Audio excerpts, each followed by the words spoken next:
कहानी के पिछले भाग को पढ़ने के लिए इसका लिंक मैं कमेंट बॉक्स में दे दूंगी। कृपया जाकर आप इसके पहले के भाग को पढ़ लेंगे। अब सुनिए आगे की कहानी।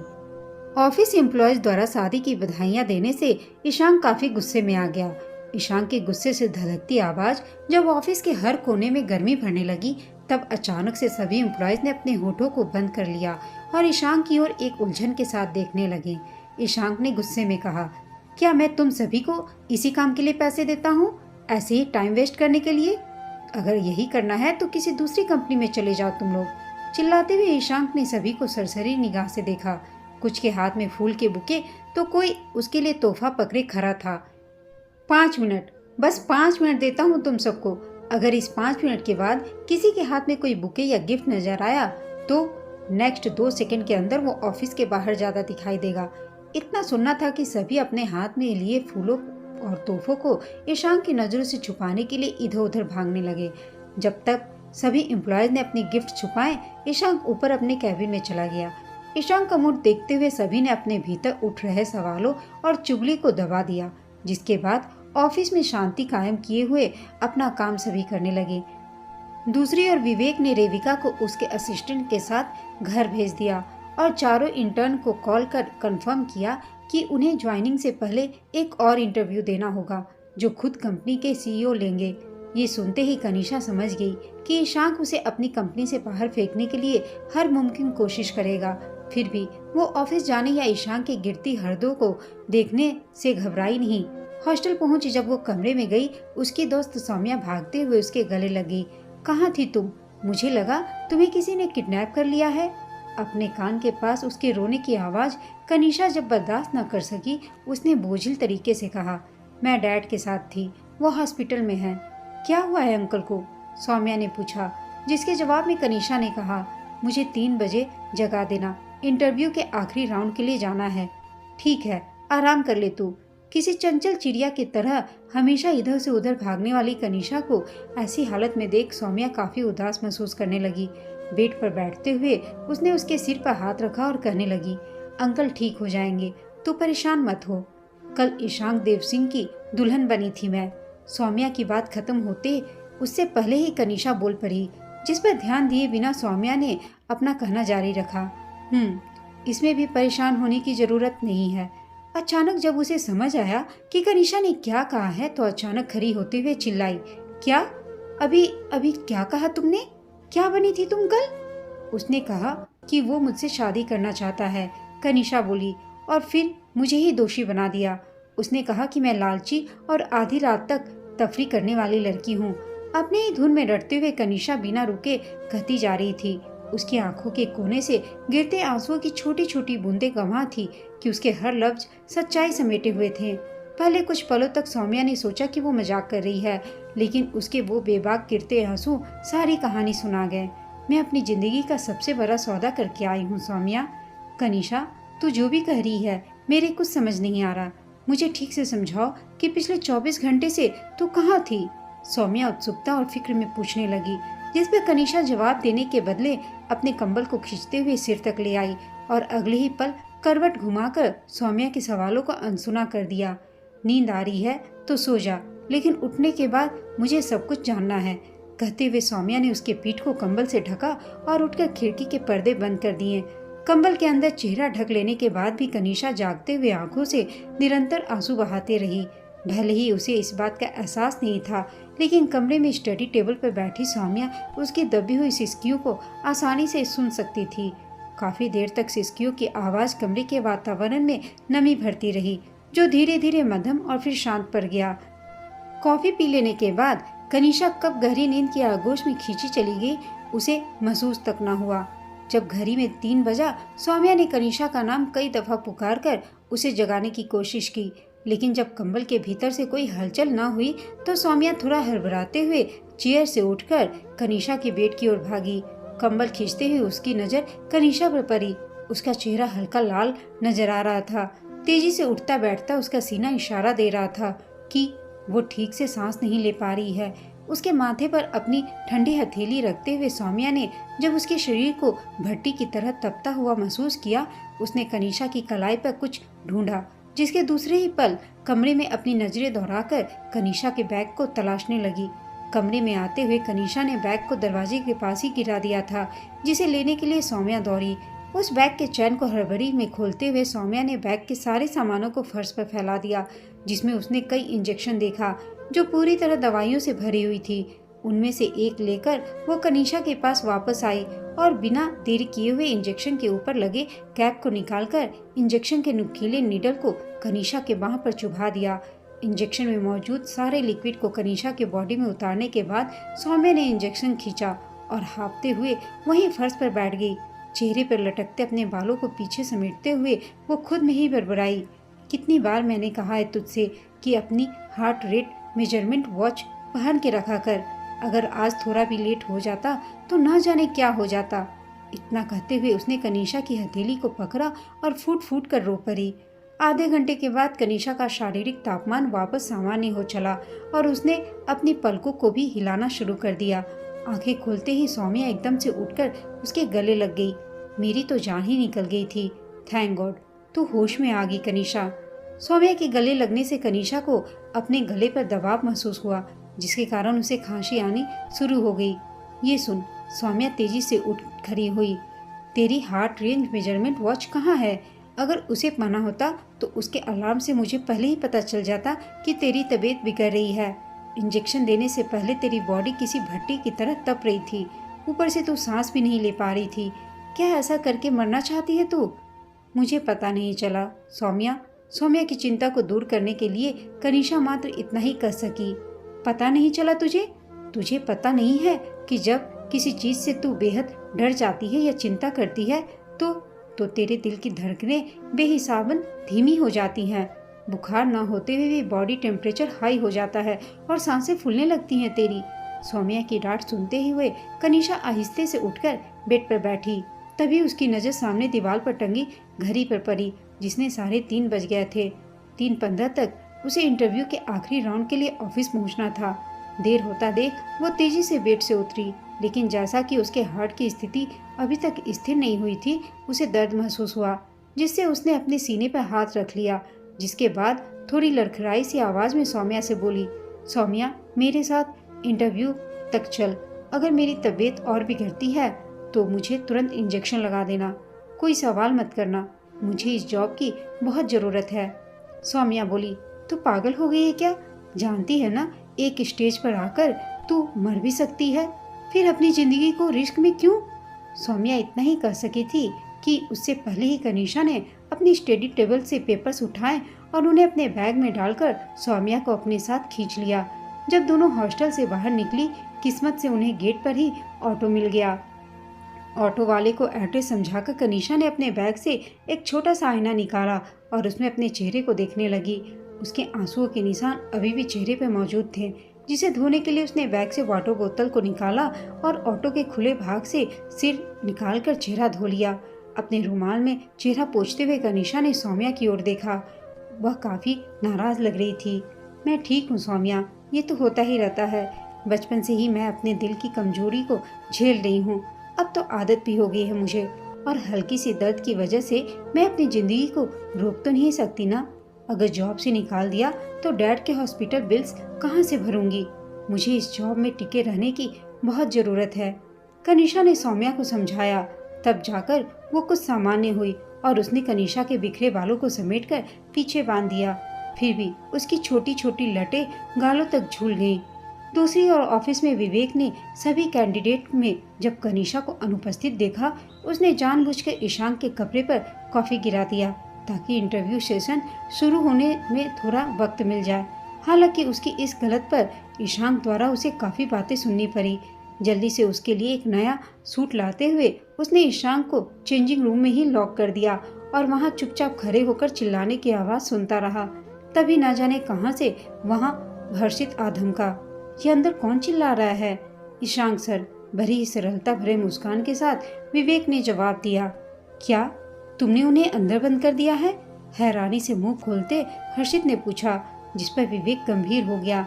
इनकी मैसेज अब तक नहीं पहुंची है इंटरव्यू में, पहले ही उनकी परेशानी हम दोनों ने मिलकर बढ़ा दी है, इसलिए मैं बस उन्हें बचा रहा हूँ। ईशान सर के कहर से काश कि वो टाइम से आ जाती। क्या बचपना है तुम्हें। तुम्हें लगता है इतना सब होने के बाद वो इस बंदे की ऑफिस में काम करने आएगी। सही कहा, ये बात तो मेरे दिमाग में ही नहीं आई थी। इन्हें हर जगह झेलना सबके बस की बात नहीं है और शायद इसलिए इन्होंने ये इंटरव्यू आज के दिन रखवाया ताकि मिस कनिषा यहाँ ना आए और उन्हें निकालने का काम इनके लिए और भी आसान हो जाए। सही कहा दोस्त, इसलिए हमें उन्हें यहाँ से खोल देना चाहिए क्योंकि शेर को ज़्यादा देर तक पिंजरे में डाल के रखने से वो खूंखार हो जाता है। अपना सिर हिलाते हुए विवेक ने हामी भरी और दरवाजे के नॉब की ओर हाथ बढ़ा दिया। ठीक उसी पल हर्षित ने उसे रोका और दांत पीसते हुए बोला, मुझे पता है तुम बेवकूफ़ हो, लेकिन तुम्हें नहीं लगता कि ये दरवाज़ा खोलते ही हम दोनों अंदर के आग से जल जाएंगे? हाँ, तो अब हमें क्या करना चाहिए? इसे खोलना भी तो ज़रूरी है। कहते हुए वो उसके कानों के करीब आया। क्यों ना इन्हें यहीं छोड़ के भाग जाए? निकलने के बाद भी कौन सा तीर मार लेंगे ये? उसके सिर पर एक बार मारते हुए हर्षित ने उसके चेहरे को पीछे किया। दरवाजे की नॉब घूमते ही हम दोनों थोड़ा दूर भाग जाएंगे और वहां से ऐसे दिखावा करेंगे कि हम कहीं से आ रहे हैं। ठीक है ना ये प्लान? अरे वाह, तुम्हारा दिमाग तो बहुत चलता है, इसलिए तुम वकील बने हो ना? शायद इसी के काम आ जाओ। नहीं नहीं, तुम जैसे बेवकूफ को बचाने के लिए वकील बना हूँ। अब चलो। कहते हुए हर्षित ने दरवाजे की नॉब घुमाई और अगले ही पल दोनों दौड़कर दूर भाग गए। दरवाजे के खुलते ही ईशान किसी बौखलाए शेर के समान बाहर निकला। उसके तनी हुई भौं के ऊपर उभरी बलों पर नजर पड़ते ही दूर खड़ा विवेक हर्षित की बाह पकड़ते हुए बोला, अगर इन्हें पता चला कि दरवाजा हम लोगों ने बंद किया था तो मुझे मारने के बाद मेरी आत्मा को भी टॉर्चर करेंगे। बचा ले दोस्त। विवेक को सुनते हुए हर्षित ने उससे अपनी बाह छुड़ाई और आगे बढ़कर ईशान से बोला, सर क्या बात है? आप काफी गुस्से में हैं। ये दरवाजा तुम दोनों में से किसने लॉक किया था? मुझे बताओ। ईशान द्वारा सीधे पूछने से हर्षित भी कुछ सक पका गया। हालांकि उसने समझदारी से बात को संभालते हुए कहा, हमारी ऐसी हिम्मत कि हम ऐसी गुस्ताखी करेंगे, वो भी आपके साथ? वो दरवाजा खराब है, उसकी नॉब कभी कभी फंस जाती है, लेकिन कोशिश करने पर वो खुद भी खुल जाती है, तो इसे ठीक करवाओ ना। अचानक गुस्से में ईशान की कानफोरू आवाज ऑफिस में गूंज गई, जिसे बचने के लिए विवेक और हर्षित ने अपने कानों को हथेली से ढक लिया। ईशान को इंटरव्यू हॉल की ओर बढ़ता देख विवेक उसके पीछे दौड़ा। उसके गले में लटकती खुली टाई को देख उसने ईशान की कलाई पकड़ी और फिर सामने खड़े होकर टाई को उसके कॉलर के अंदर डालने लगा। फिर उसने ईशान से कहा, सर, इतने बड़े होकर अगर आपको टाई नहीं बांधनी आई तो फिर लोग आपको देखेंगे तो क्या कहेंगे? वो तो मजाक ही उड़ाएंगे। एक्चुअल में विवेक चाहता था कि इंटरव्यू शुरू होने में थोड़ा और देर हो जाए।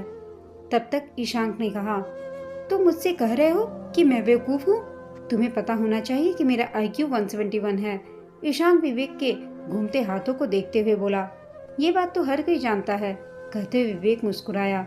बंद गई टाई, अब चलते हैं। इंटरव्यू हॉल में पहुंचते ही ईशान ने चारों इंटर्न्स और जॉब के लिए मैनुअली अप्लाई किए कैंडिडेट के बीच कनिषा को देखा, जो अपने अजीब लुक की वजह से सभी की नजरों का केंद्र बनी हुई थी। ना तो बाकियों की तरह उसने फॉर्मल ड्रेस पहना था और ना ही मेकअप किया था। उसके बाल भी सही से बंधे नहीं थे। फिर भी उसे खुद पर किए जाने वाले कमेंट से कुछ खास फर्क पड़ता नजर नहीं आ रहा था। तभी वहाँ हॉल के बीचों बीच एक सफेद स्पॉट लाइट जली और पीछे से आवाज आई, और ये हैं RT कंपनी के CEO। आवाज के खत्म होते ही ईशान अंधेरे से निकलकर स्पॉटलाइट के प्रकाश में खड़ा हो गया। हल्की नीली रोशनी के बीच जब उसका चेहरा उजागर हुआ, एक मध्यम डरावनी सनसनाहट कनिषा के पूरे जिस्म में दौड़ गई। उसकी जगह बाकियों के लिए वही ईशान उनके दिल की खुशी साबित हो रहा था। हेलो एवरीवन, मैं हूँ इस कंपनी का CEO ईशान देव सिंह। ईशान सभी को छोड़कर केवल कनिषा को घूरते हुए बोला। उसने सोचा था कि कनिषा की बिखरी हुई हालत देख उसे खुशी मिलेगी, लेकिन ना जाने क्यों कनिषा के चेहरे पर पहले की तरह चंचलता ना देख उसे अपने दिल में कुछ अधूरापन सा महसूस हुआ। लेकिन जैसा कि वो कनिषा के अकर को तोड़ना चाहता था, इसलिए उसने भी अपनी निगाहें उससे अलग कर ली। मेरे पास एक एक करके इंटरव्यू लेने का वक्त नहीं था, इसलिए मैं ये सेशन हर साल अरेंज करता हूँ। मेरे पास इस वक्त 4 इंटर्न्स और इतने सारे जॉब अप्लायर्स हैं, लेकिन नौकरी सिर्फ एक को मिलेगी। कहते कहते ईशान आगे बढ़ा। एक कुर्सी पर बैठे लड़के की ओर इशारा करते हुए फिर से कहने लगा, तुम। ईशान के इशारा करते ही वह लड़का खड़ा हुआ। Yes sir. मुझे कोई ऐसा कारण बताओ कि मैं तुम्हें अपनी कंपनी में जॉब देने को मजबूर हो जाऊं। ईशान के इस सवाल पर वो लड़का चुपचाप खड़ा कुछ सोचता रहा। 10 सेकंड बीतने पर उसने ईशान की ओर अपने हाथ में लिए फाइल को बढ़ाते हुए कहा, क्योंकि मैं एक्सपीरियंस हूँ, मुझे काम समझने और करने में सहूलियत है। मैं साबित कर सकता हूँ कि मैं यहाँ मौजूद सभी में सबसे काबिल हूँ। उसकी बातें सुनता ईशान के होठों पर व्यंग भरी मुस्कान थी और नजरें कनीशा के ऊपर से नीचे तक के हुलिये पर घूम रही थी। अचानक उसने उस लड़के से कहा, तुम्हारा कॉन्फिडेंट काफी दिलचस्प है, लेकिन मुझे यहाँ कॉन्फिडेंट की नहीं बल्कि दुनिया को अपनी टेक्नोलॉजी से बदलने का बुलंद इरादा और सपने चाहिए। चलते हुए ईशान ने कनीशा के सामने रुक गया। उसके नीचे किए सिर की ओर थोड़ा झुकते हुए बोला, आप यहाँ क्यों हैं? किस मकसद के साथ आपने इस जगह को चुना है? जैसा कि वो जानती थी कि ईशान सभी से छोड़कर उससे ही सवाल पूछने वाला है, इसलिए बिना संकोचे वो अपनी जगह पर खड़ी हो गई। मैंने नहीं चुना, मुझे आपकी कंपनी द्वारा चुना गया है, तो जरूर ही मुझ में कुछ खास होगा मिस्टर ईशान देव सिंह। इम्प्रेसिव। यह सुनकर ईशान मुस्कुराया। मुझे बताइए कि एक काली रात में आसमान में कितने तारे होते हैं? ईशान को जानबूझकर ऐसे सवाल पूछता सुन कनीशा को कुछ खास हैरानी नहीं हुई। वो अच्छे से समझती थी कि ईशान उससे अपने ऑफिस में जगह नहीं देना चाहता, इसलिए उसने बेफिक्र होकर कहा, इसका कोई सटीक जवाब नहीं है मेरे पास सर। गेस तो कर ही सकती हैं, ईशान तपाक से बोला। उसकी आंखें शैतानी रूप से तीखी नजर आ रही थी, जिसमें दृढ़ता से देखते हुए कनीशा ने कहा, शायद 7,000 करोड़। क्यों, इतने ही क्यों? ईशान अपने टाई को थोड़ा ढीला करते हुए बोला, सही जवाब में भी नहीं जानता। तुम्हारा काम है मुझे कन्विंस करना। तुम इस नंबर पर कैसे पहुंची? क्या फॉर्मूला लगाया?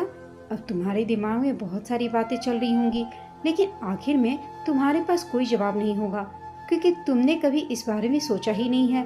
तुम सिर्फ वही जानती हो जो बुक में लिखा है। इसके आगे का तुमने कभी सोचना सीखा ही नहीं। यहाँ तक कि तुम्हें यह तक नहीं पता कि तुम इस कंपनी में क्यों आई हो। ईशान की कुटिलता भरी मुस्कान अब कनीशा से सहन नहीं हो पा रही थी।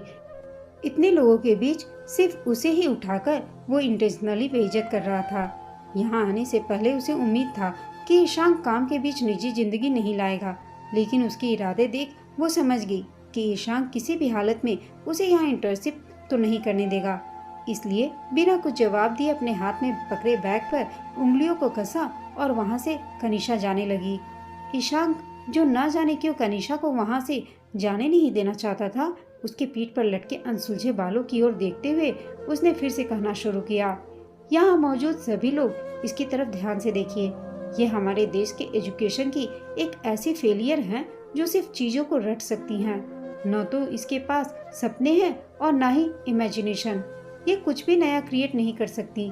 देखिए उसकी तरफ, अगर इसके जैसा नहीं बनना चाहते हैं तो। ईशान की बातों से कनीशा के दिल में अनगिनत सुई एक साथ चुभने जैसा दर्द महसूस हो रहा था। आखिर उसने क्या कर दिया था जिसका बदला ईशान उससे ऐसे ले रहा था? पहले ही वो अपने कमजोर दिल की वजह से आज अच्छा महसूस नहीं कर पा रही थी, ऊपर से उसकी बातें न जाने क्यों उसके मन में बैठती जा रही थी। लोगों की उपहास भरी निगाहों में देखते हुए चलने से अचानक उसका पैर एक दूसरे में फंसा और वो नीचे फर्श पर गिर गई। फिर भी ईशान चुप नहीं हुआ। राह मारने वालों को यही हाल होता है, वो हर जगह ऐसे ही गिरते हैं। ऐसे लोग सिर्फ वही करते हैं जो उन्हें सिखाया जाता है, कभी भी ये खुद से कुछ भी नहीं कर सकते। हर वक्त सभी से जीत जाने वाली कनीशा अपनी जिंदगी में हर दफा रिश्तों से हारी थी। उसे पता भी नहीं चलता कि कब उससे सारे रिश्ते दूर हो जाते, और अब जब उसे एक लाइफ पार्टनर मिला था वो भी उसे ऐसे ट्रीट कर रहा था मानो वो कोई पत्थर हो जिस पर कितना भी मारो चोट नहीं लगेगी। कनीशा को उठने में मदद के लिए विवेक आगे बढ़ा, लेकिन ईशान की आक्रोशित नजरों ने जैसे उसके कदम को उसी जगह जमा दिया हो। ईशान खुद कनीशा के पास जाकर उसे उठाने के बजाय सामने बैठ गया और कनीशा के कानों में बोला, अगर टूटती है तो दर्द नहीं होता ना मिस कनीशा डेडी? कनीशा ने कहा, ये सब इसलिए किया ना आपने क्योंकि मैं आपकी पत्नी बनने के नहीं रहना चाहती? कनीशा अपनी लाल हो चुकी आंखों से घूरते हुए धीमे स्वर में बोली, बहुत अच्छा गेस किया है तुमने कनीशा, अब मेरे ऑफिस से निकल जाओ, तुम्हारी यहाँ कोई जगह नहीं। ईशान कहते हुए हिकारत से हंसा।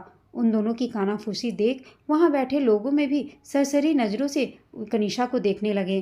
तभी कनिषा खड़ी होने में कामयाब हुई और अब जैसा कि उसके पास जॉब नहीं था, ईशान पर चिल्लाने से वो खुद को ना रोक सकी। मेरी बात सुनिए, इस दुनिया में सिर्फ आपके जैसे लोग नहीं रहते हैं। भले ही आपने मुझे फेलियर साबित कर दिया, लेकिन मेरे क्वालिफिकेशन देख के आपकी ही कंपनी ने मुझे चुना था। तब क्यों नहीं नजर आई मैं आपको फेलियर? तो किस बेसिस पर मैं तुम्हें जॉब दूं? ईशांक ने कहा। तुम्हें तो ऑफिस आने का सलीका तक नहीं पता। गंदे उलझे हुए बाल और ये मैले कपड़े। कनिषा को ऊपर से नीचे देखते हुए ईशांक जब कुटिलता से मुस्कुराया, अचानक कनिषा ने उसका कॉलर पकड़ लिया, जिसके बाद गुस्से से दबी आवाज में बोली, क्या आप नहीं जानते कि मेरी ऐसी हालत क्यों हुई है? मैं आज ऐसी हालत में सिर्फ आपकी वजह से हूँ। उसके कॉलर पकड़ने से इंटरव्यू रूम में एक साथ बात करने की तेज आवाज गूंजने लगी। वहीं विवेक और हर्षित तेजी से दौड़कर उन दोनों तक बढ़ गए। दूसरी ओर कनिषा के इस हरकत का अंदाजा ईशांक कभी नहीं लगा सकता था। आज से पहले उसे किसी ने इस तरह ट्रीट भी नहीं किया था, इसलिए एक लम्हे में ही उसके अंदर गुस्से की ज्वालामुखी फूटने लगी। कनिषा की कलाई पकड़ते हुए उसने एक झटके में अपना कॉलर कनिषा की पकड़ से छुड़ा लिया। ऐसा लगता है तुम्हारी अकल कभी नहीं जाएगी। क्या इससे भी बुरा कुछ चाहती हो तुम अपने साथ? इससे ज़्यादा बुरा आप कर भी कह सकते हैं ईशांक। देखिए, मेरी तरफ आपको लगता है कुछ और बचा है मुझसे छीनने के लिए? आखिरी शब्द कहते कहते कनिषा की आंखों में ठहरे आंसू गालों तक बहाए। इंजेक्शन के असर से उसे अपने दिल में कोई तकलीफ महसूस ना हुई, लेकिन इंजेक्शन के हाई डोज को खाली पेट लेने से उसे अपने शरीर में गर्मी का एहसास होने लगा। थोड़ा हाँफते हुए उसने ईशांक को दूर किया, अपने आंसुओं को हथेली से एक झटके में पोंछ दिया, जिसके बाद जानबूझकर सभी को सुनाते हुए वो चिल्लाई, ईशांक, मैंने सुना था कि आप बुरे हो, लेकिन आपके मन के अंदर तो गंदगी का अंबार लगा हुआ है। तो क्या करूं मैं? मुझे कोई फर्क नहीं पड़ता। तुम यहाँ से निकलो, फेलियर, ईशांक ने कहा। कनिषा की बात खत्म होते ही ईशांक भी चिल्लाया, जिसे सुनकर कनिषा भी अपना नियंत्रण किए गुस्से को आज़ाद करते हुए चीखी, मेरा नाम कनिषा देव सिंह है। आप अपना दिया हुआ नाम भूल गए हैं शायद, मिस्टर ईशांक देव सिंह। कनिषा ने जब अपना नाम ईशांक के साथ जोड़ा, इंटरव्यू में बैठे सभी लोग इसके चरित्र पर बातें करने लगे। कोई भी ऐसा नहीं था जिसे कनिषा की बातों पर यकीन हुआ, इसलिए इससे ज़्यादा कनिषा वहाँ रुक ना सकी और जाने से पहले ईशांक से बोली, आज के बाद से हम कभी ना मिले तो बेहतर है। जैसे शादी के लिए तुमने मुझे ढूंढा था, वैसे ही शादी के नाटक के लिए किसी लड़की को हायर कर लीजिएगा। ईशांक की कंपनी से बेवजह निकाल दिए जाने पर कनिषा ने उन कंपनियों में इंटर्नशिप के लिए अप्लाई किया जिनके सिलेक्शन को उसने ईशांक की कंपनी के लिए रिजेक्ट कर दिया था, लेकिन अब किसी भी कंपनी में जगह खाली नहीं बचा था, जिसके कारण उसे कहीं भी इंटर्नशिप के लिए नहीं बुलाया गया। इतने सारे कंपनियों से रिजेक्ट होने पर कई बार तो उसे ऐसा लगने लगता जैसे वो अब इस आईटी इंडस्ट्री में सच में एक फेलियर के अलावा कुछ नहीं है। इधर उसकी दोस्त सौम्या पिछले 1.5 महीने से पूरी कोशिश कर रही थी कि कनिषा को भी अपनी कंपनी में इंटर्नशिप के लिए जगह मिल जाए, लेकिन उसके हाथ भी कुछ नहीं लग रहा था। अपने डैड के इलाज के लिए पैसे मांगने कनिषा कई बार अपने घर भी गई, लेकिन वहाँ से भी उसे कोई मदद ना मिली। उल्टा उसे पता चला कि ईशांक ने उसके डैड की कंपनी के शेयर्स आधे ही लौटाए हैं और वो आधे भी उसकी बहन अमायरा के नाम पर है, इसलिए उसे कंपनी से भी कोई मदद ना मिली और अंत में हारकर उसने कैराओके क्लब में वेट्रेस का काम शुरू कर दिया ताकि कम से कम नौकरी मिलने तक अपने डैड के हॉस्पिटल बिल्स चुका सके। दूसरी ओर ईशांक भी कनिषा के बिना अपने सौतेले पिता के जायदाद पर दावेदारी नहीं कर पा रहा था। चूंकि शादी वाले दिन विक्रम मेहरा ने कनिषा को देख रखा था, इसलिए किसी दूसरी लड़की का इस्तेमाल कर ईशांक उसकी आंखों में धूल भी नहीं झोंक सकता था और न ही कनिषा के सामने गिड़गिड़ाकर उसे वापस आने के लिए अनुरोध ही करने वाला था। कनिषा की वजह से सब कुछ खोता देख उसके मन में कनिषा के लिए खुनस और नफरत पहले से ही ज़्यादा बढ़ गई, जिसके कारण उसे बेवजह ही अपने आसपास के लोगों पर गुस्सा आ जाता और ना चाहते हुए भी सभी को उसके कड़वे शब्दों का सामना करना पड़ता। कनिषा रोज की तरह आज भी जब अपने काम के लिए निकली, सौम्या भी उसके साथ साथ चलने लगी। सड़क के किनारे चलते हुए कनिषा एक पत्थर को अपने पैर से मारते हुए आगे बढ़ रही थी, जिसे देख सौम्या कहने लगी, यार 1.5 महीने से ऊपर हो गया है, ईशांक देव सिंह की वजह से तुम्हें कोई ढंग का जॉब भी नहीं मिल पा रहा है।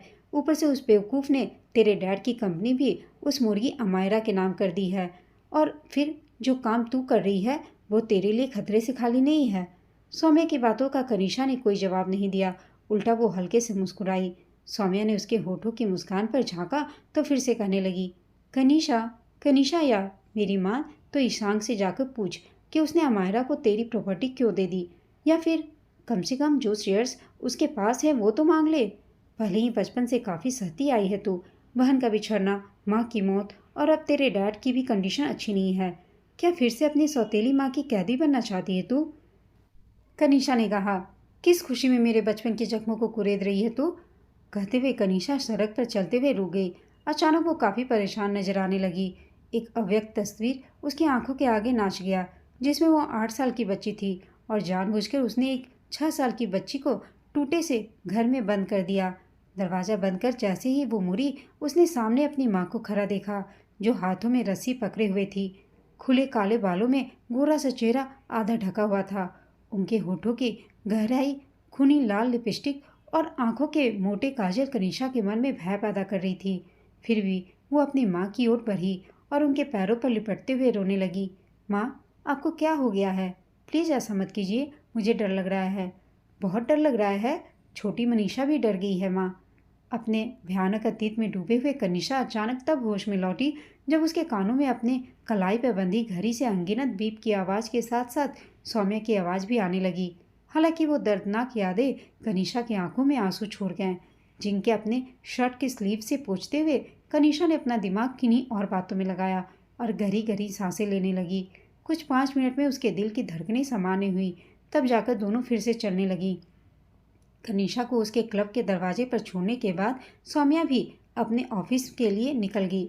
चूँकि उनके फाइनल एग्ज़ाम में अभी कुछ महीने ही रह गए थे, इसलिए जब क्लब में कोई कस्टमर नहीं होता तो कनिषा अपनी मोटी मोटी किताबों को खोल कर पढ़ने लगती। उसके साथ काम कर रही एक लड़की और एक लड़का भी कभी कभार उसे पढ़ने के लिए छोड़ खुद सारा काम निपटा दिया करते। रात 10 बजे जब उसकी शिफ्ट खत्म होती तो वो रिक्शा लेकर हॉस्टल चली जाती। लेकिन आज क्लब के ऑनर ने सभी को रुकने को कहा, जिस पर सवाल करने पर ऑनर ने जवाब दिया। नाइट शिफ्ट में काम करने वाली दोनों लड़कियां साथ आ रही थीं। तभी उनका एक छोटा सा एक्सीडेंट हो गया और दोनों के पैरों की हड्डियां टूट गई। और आज एक पार्टी ने बहुत बड़ी जश्न रखवाई है यहाँ, इसलिए तुम तीनों को आज की पार्टी में अपना बेस्ट देना होगा।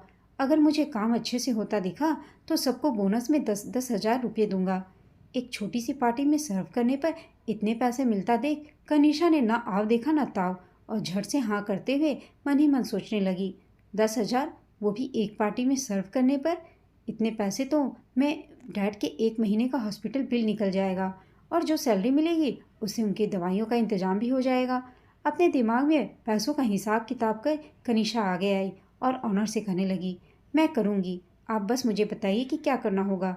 लेकिन मुझे बोनस में 10,000 की जगह 15 चाहिए, क्योंकि आपके चेहरे की चमक बता रही है कि पार्टी होल्डर ने इस खस्ता हो चुके क्लब की अच्छी कीमत दी है। 10 ही मिलेंगे, ऑनर ने कहा। ठीक है, फिर भी मैं चलती हूँ और इन दोनों को भी ले जाती हूँ, फिर अकेले पार्टी में सर्व कर लीजिएगा।